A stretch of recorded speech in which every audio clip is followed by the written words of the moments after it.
Patrick McHenry, he's got some power now, and he's wielding it. Let's talk about the first thing that he's done. So now that Kevin McCarthy kicked out, Patrick McHenry has kicked someone else out. Let's go to this from CNN. And one of his first moves as Speaker Pro Temp, Representative Patrick McHenry ordered former House Speaker Nancy Pelosi to immediately vacate her hideaway office in the Capitol by Wednesday. That's today. While lawmakers who are not in leadership don't usually have offices in the Capitol, Pelosi, as a former speaker, was allowed to keep one. This is what it said to her. Please vacate the space tomorrow. The room will be rekeyed. Get the F out. That's what a top aide on the Republican-controlled House Administration Committee wrote. The room was being reassigned by the acting speaker, quote, for speaker office use. That speaker who's going to take over that office, I assume we're talking about, is McHenry, which makes sense. I mean, for the month or so that you've got the power, however long they take to do this, you might as well get the fancy, swanky office. But Pelosi wasn't very entertained by this. This is what she said.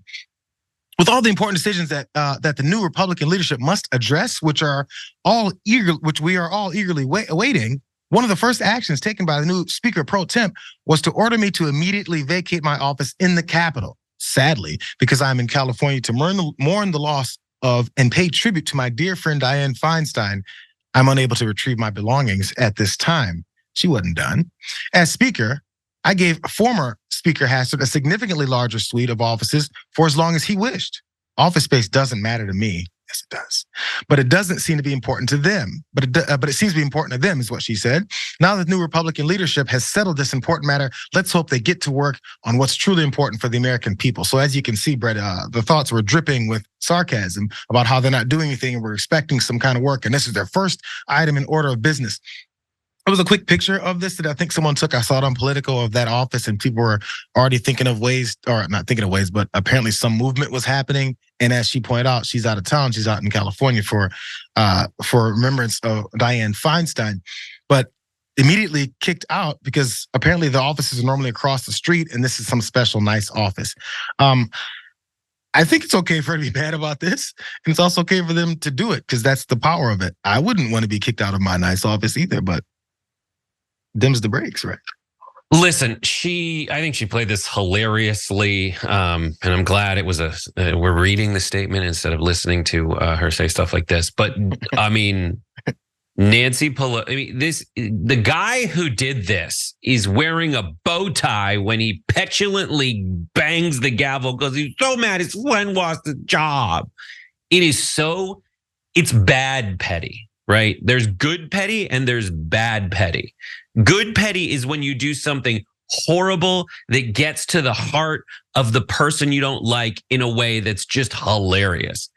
But kicking Nancy, like when you and your roll boy took a massive loss in an unprecedented ouster of your own speaker by your own party, the first move you take shouldn't be to get rid of Nancy Pelosi's office. It should be to save your own face. It was horrible. And she's just like, I have an office. I'm going to go to it.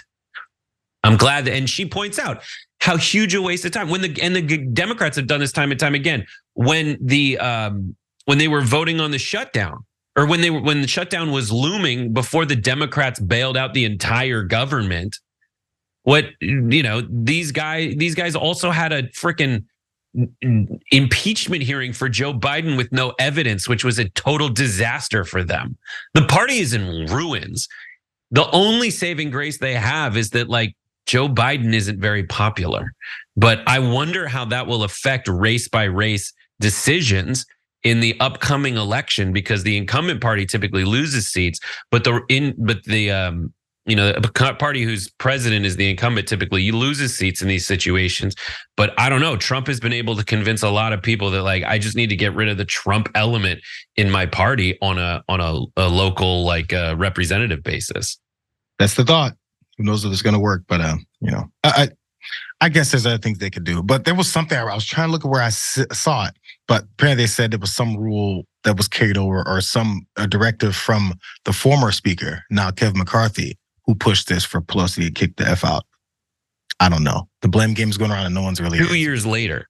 Yeah, come on. Or a year later after he got the job. 200 days later. It was a trigger point. If I get kicked out, so does she.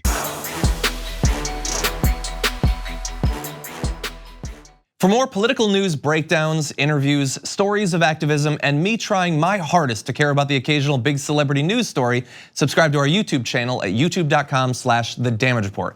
And you can ring the bell wherever it is so you don't miss anything.